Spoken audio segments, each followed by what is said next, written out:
Let me get into this message. It's so important, family, that we apply Yah wisdom and knowledge in everything we do. You know, I often hear our brothers and sisters out there quoting scriptures, and we have to keep things in context, in the truth, and jump, brothers and sisters. I'm not biased.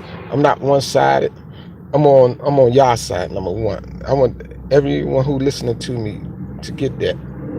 If you don't accept that, I can't help you. You know, I'm just gonna keep it real and frank. I'm gonna talk about some things that is going on and bring some things to your mind to get you to focus on that is so important because the statement having strong enemies is a blessing. That's not true. In reality of the truth, it's not true. To have enemies could be death to you or death to your enemies. And like some people say, I like to keep my enemy close, not me. I don't want my enemies around me because this is what's gonna take place. Either they're gonna get killed, or I'm gonna get killed, or I'm gonna have to watch them, and they will be watching me. That's what take place in reality. And when you look at the scriptures, those who believe in the scriptures, when Yah told our nation, He gonna be like an enemy to us. Look at the condition of our nation in today, and what took place when Yah said that statement to the prophets and to our nation. The enemy came in and eradicated us out of the land. We was taken into slavery. Now we scattered all over the earth in captivity because Yah became like an enemy to us. That's what the enemy is. And I heard in the case, this hustle had death threats. Yes, death threats before he was taken out on that Sunday, they say. They said in the last video shoot, he had bodyguards to watch over him, to guard and protect his life. They said he had 10 police officers, one site I heard, to watch him. And they were checking stuff, moving stuff to try to save him for another day. And so they said that Sunday, that's what I heard, they said he gave the security a day off, said they need to be with their family as well. And he had confidence that he would be safe. This one I'm hearing from other people.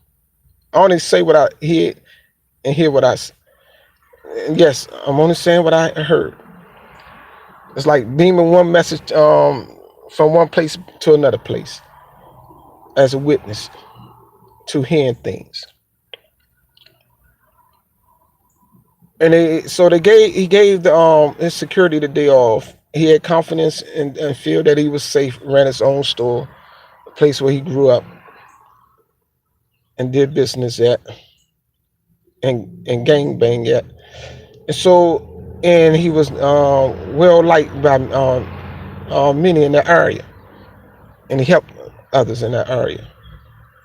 And so we got to look at all avenues in this situation, and in that man. And so, in a morality standpoint, and all, you can't take sides because you love this man. That's why y'all said, judge righteous judgment, equal shares and equal measures. If somebody righteous, they righteous. If they unrighteous, they unrighteous. So that's what build a person's case. In the last state of this man, accordingly to the will of Yah, I heard he was selling pictures with it in the marathon store, ganji, marijuana, and the brand was called Marathon OG. Marathon OG. Anybody know what this stuff do to your mind? It's a mind altering. I know people say it's an herb, but it's other things mixed with this herb to give it that chemical effect to alter your mind and thinking. Yes, to cause you to think different ways. I smoked marijuana years ago, so I know all the effects of it and what it do to your mind. That was years ago in my life, over 20 years ago, 23 years ago, matter of fact. So I know the effect of it. I smoked around 15 years of my life. So I know that effect. What it calls marijuana was never meant to be smoking, even though people smoke it. Sad, fam. So I got to talk about one thing to the other thing. And so important because people paint a picture like he was a messiah. Not of the creator anyway. He was never no prophet. Not of the creator. Mm-mm. So people make statements, say things because that's the way they feel and that's the way they thinking. Because every way people thinking, I mean, is right and true.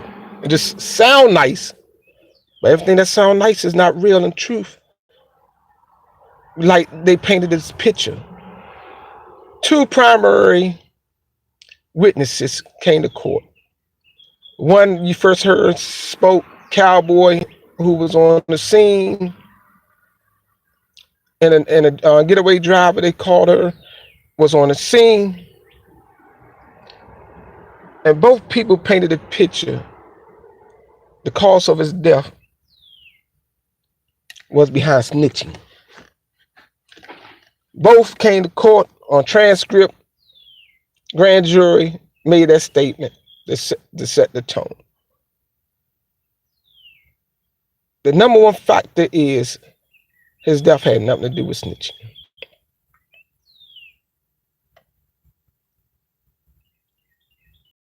Between somebody named Eric Holt. No. The fact it was a setup, he had death threats before that time period. And then when you look at the bigger picture, camera number 6, all the cameras that didn't reveal to the public yet, they claim they revealed the camera from a place across the street at the gas station. When he had the state-of-the-art store. He had a smart store. Supposed to have sophisticated technology. Even you could record something off a scan a tag and get the latest CD. And you tell me the store didn't have a recording system set up on the day of his murder. You know that's a problem, fam. And that's a smart store. This is like a smartphone. Like now I can talk live on a smartphone, I can record and everything on this cheap smartphone I have. And I'm pretty sure he had a $1,000 system. And I only got about $100 phone. Do the math. And the technology you get behind thousands of dollars from $100. That's common knowledge and common sense. And everybody say he was a smart man. And it sad me, brothers and sisters, having strong enemies is not barak. It's not a blessing at all. In reality of the fact. Anybody know if you stay around an enemy long enough, enemy come to steal, kill, rape, rob, and whatever else they could do. If you hang around an enemy long enough. So get that out your mind that having a strong enemy, then that's like saying you're having a powerful enemy. That's even worse. And you stay in the location of your enemies, you're asking for death to come upon you. It's not a blessing. It's not a barak of Yah or the Creator. The Creator is not. Remember the curse, the Creator said to the prophets, I'm going to be like the enemy to them. And what took place? Our nation became cursed. And the enemy came in and took our nation, took our wealth, took everything from us. And took us into captivity with nothing. Brothers and sisters. So having me is not a barak of Yah. It's not a blessing of the Creator Yah. Whatever he was thinking in mind when he said that statement, they said he tweeted that statement. It's not a true statement at all. I don't want an enemy around me at all. I can't be around an enemy. That's why I don't have no friends at this time. It's hard for somebody to become my friend. Friends got to be built over a period of time. People got to be proven to be loyal, trustworthy, and take too much time to try to figure these out. And people are so wicked now. People believe everything that is wicked and evil is righteous. Smoking marijuana is not righteous at all, even though it's an herb, but it's a mixture. But the scripture, nothing in the Creator plans told us to smoke some herb. Find me that scripture. Find me that Creator. If He said it was cool in the game, then it's cool in the game. That's a pharmaceutical drug that alters your thinking. That's why people say when they smoke it, they get high.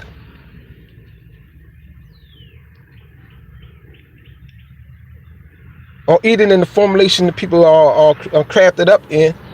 Because I taste a piece of brownie. I got high as hell. I said, God damn. My brother gave me a piece of brownie. He said, don't eat much of it. I eat a little more than he told me to eat. He said, just eat a pinch. I ate a little bit more than that.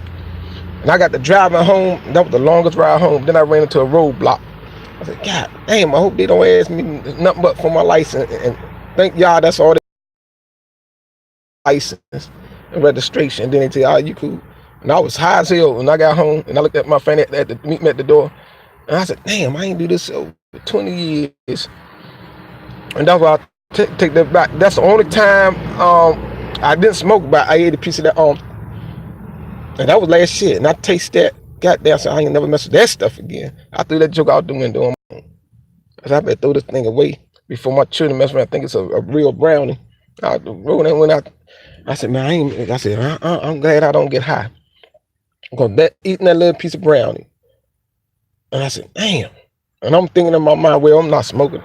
I said, shit. And then when I taste, I said, shit, goddamn, that just is worse because it's the same chemicals effect they use. It's not it's stuff that's supposed to be for healing herbs and all that. Don't let these people fool y'all out here, fam. That's why I said it was this case is bigger than Eric Holder. I don't know if he was the one that actually killed the guy or not, but you look at it, the guy that got out the white car was reaching by his knee like he was going for a gun after he passed Eric Holder. I don't know. They're calling me now. Let's see something. I'm trying to find out who called me. I don't know who called me right now. It's not showing up on my phone. Okay, let me get these people off. Probably some telemarketing people calling me. It's sad. It saddens me. Yes. See, it's sad because people make a lot of claims and say a lot of things like the two shooters. It was two shooters, two different guns. All the different things we hit. Two shooters, two different guns. I saw one. I didn't see him do the shooting because it was so blurred out. You couldn't see the fact of the second shooter or the second guy had the gun. You couldn't hardly see him because it was faded out. The cars and you couldn't really see. Then people get to dropping. And a lot of people missed that point. And some people say it was a white guy. I don't know. And but a lot of fishy stuff went on out there, family. And the guy that came, they called him RZA, made all these statements and know everything that took place before all took place. And I said, God damn. And that's what I'm hearing from other people talking. So how many people was involved in this this setup? Number one, set up at a man business. Place of business. It's sad. But that's what went down. It was a setup. It's bigger than just that one guy they put it on Eric Holder and called him a snitch and said the whole thing about a snitch. Because you got two people who made that statement and got it on transcript. And sad. And nobody hardly talks about that much. Some people are bringing it up about this man had a hit